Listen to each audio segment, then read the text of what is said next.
Selamat petang, salam sejahtera. Terima kasih karena bersama dengan saya di Nazilin Unity Channel. Saudara-saudara sekalian, ini satu lagi pendedahan daripada SPRM berkaitan dengan projek yang pernah dilaksanakan semasa pentadbiran Muhyiddin Yassin. Ramai netizen mula mempersoalkan sejauh mana projek-projek yang dilaksanakan semasa pentadbiran Muhyiddin Yassin sebenarnya berimpak tinggi dan berjaya. Kerana saban hari kita dikejutkan dengan beberapa pendedahan-pendedahan daripada SPRM, khususnya dana-dana yang telah diperuntukkan semasa pentadbiran Muhyiddin Yassin seperti penjana dan juga jana wibawa.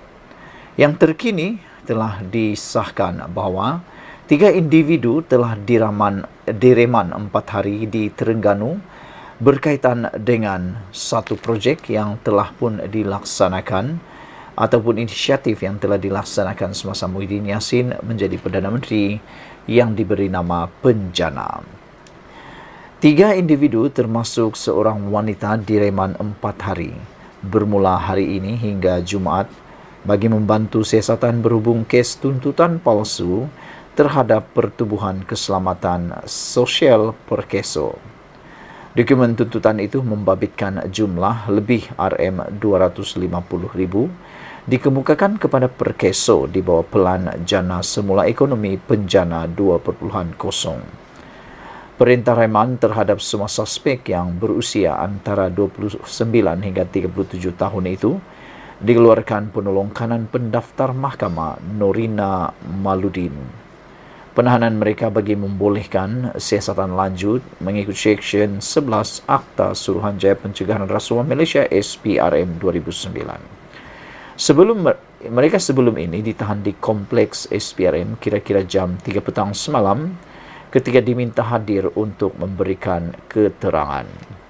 Difahamkan, 3 suspek masing-masing terdiri daripada 2 pengurus syarikat di sebuah syarikat yang menjalankan perkhidmatan sumber kemahiran, manakala seorang lagi suspek iaitu lelaki berusia 29 tahun adalah pemilik syarikat komputer.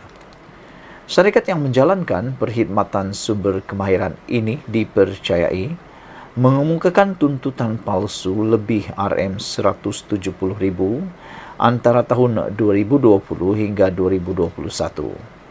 Manakala syarikat komputer itu pula mengemukakan tuntutan palsu berjumlah lebih RM85,000 antara 2021 hingga 2022. Suspek pertama dan ketiga akan ditahan di lokap SPRM Terengganu, manakala suspek kedua iaitu wanita berusia 37 tahun pula ditahan di lokap Ibu Pejabat Polis Daerah Kuala Terengganu.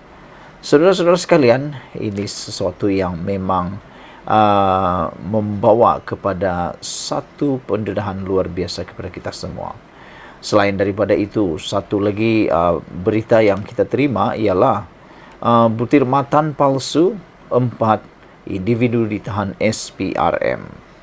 Saudara, Suruhanjaya Pencegahan Rasuah Malaysia SPRM menahan 4 individu selepas disyaki mengemukakan borang pengesahan pekerja yang mengandungi butiran matan palsu berjumlah kira-kira RM250,000 kepada Perkeso. Difahamkan individu daripada 2 syarikat berbeza itu dikesan melakukan penyelewengan Penjana 2.0 walaupun penama yang dikemukakan bukan pekerja syarikat berkenan. Sumber berkata, keempat-empat suspek itu iaitu 2 lelaki dan 2 wanita berusia 29 hingga 63 tahun itu ditahan kira-kira jam 3 petang di kompleks SPRM Terengganu ketika diminta hadir memberikan keterangan.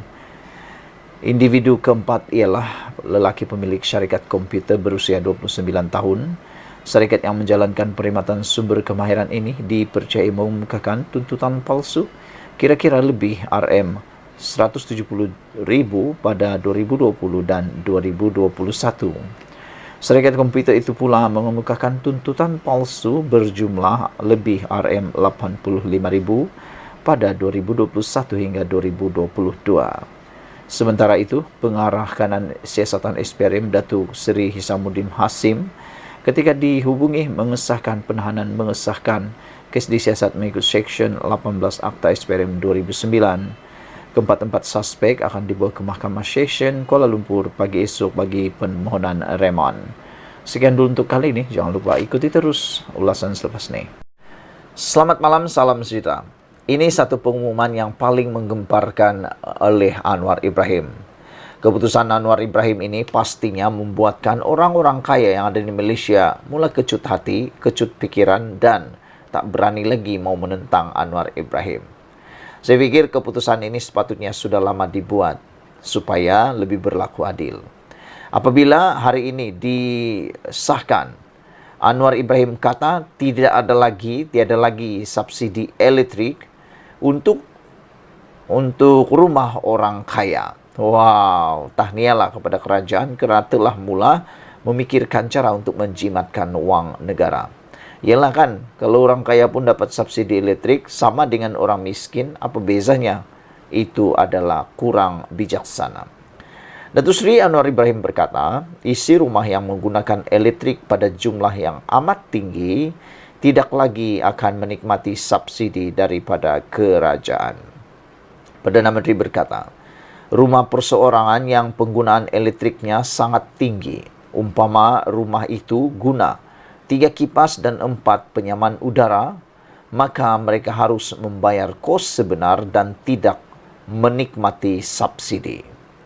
Maknanya, B40 dan M40 tiada kenaikan tarif elektrik. Tetapi rumah-rumah yang menggunakan elektrik yang tinggi akan dikenakan bayaran ikut harga pasaran. Ini kena faham, tiada kenaikan bagi 90% rakyat.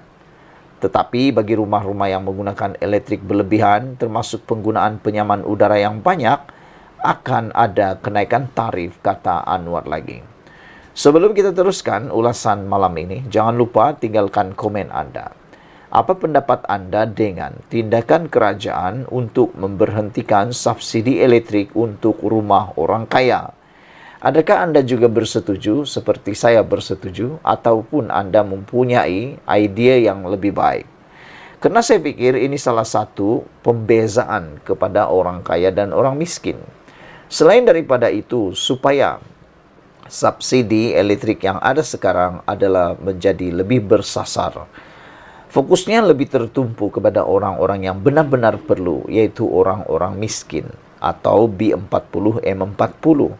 Manakala orang-orang yang berkemampuan tinggi, yang kaya raya, memang sepatutnya tidak perlu pun bantuan subsidi tersebut.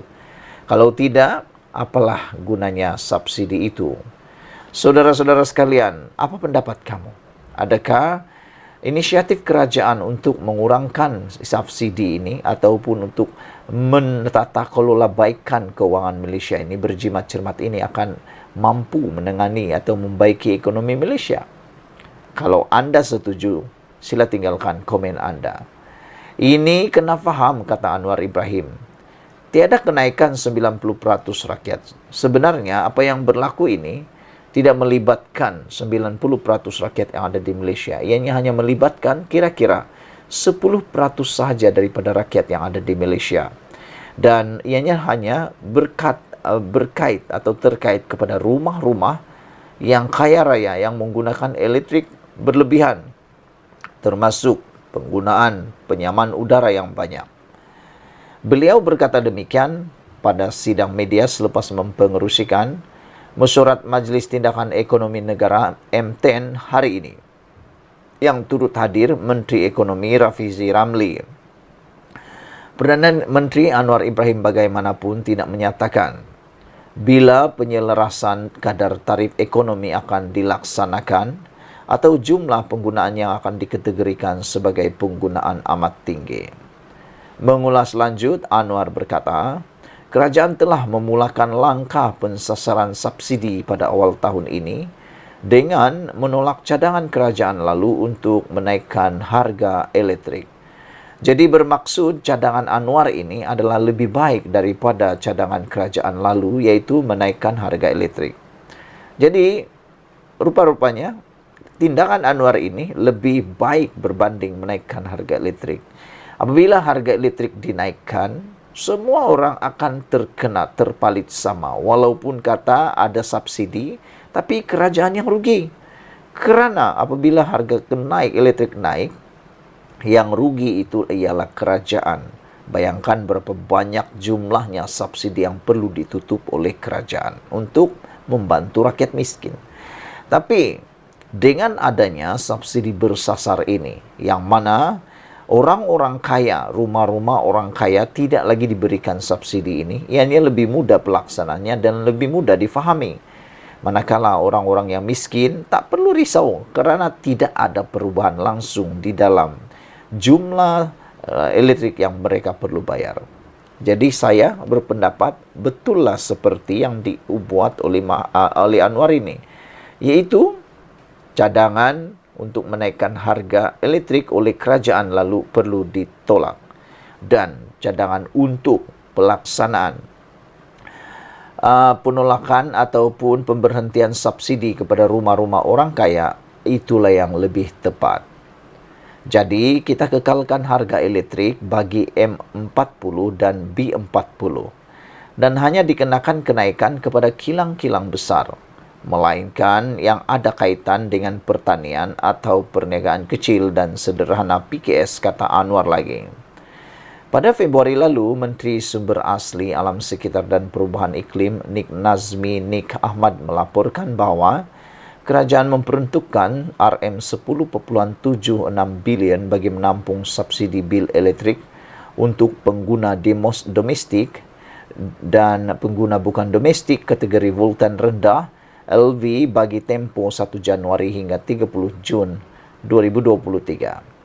Yang meliputi pengguna daripada perniagaan mikro, kecil dan sederhana, restoran, kedai runcit, bengkel kecil serta pengguna dalam kategori pertanian seperti petani, penternak dan pekebun.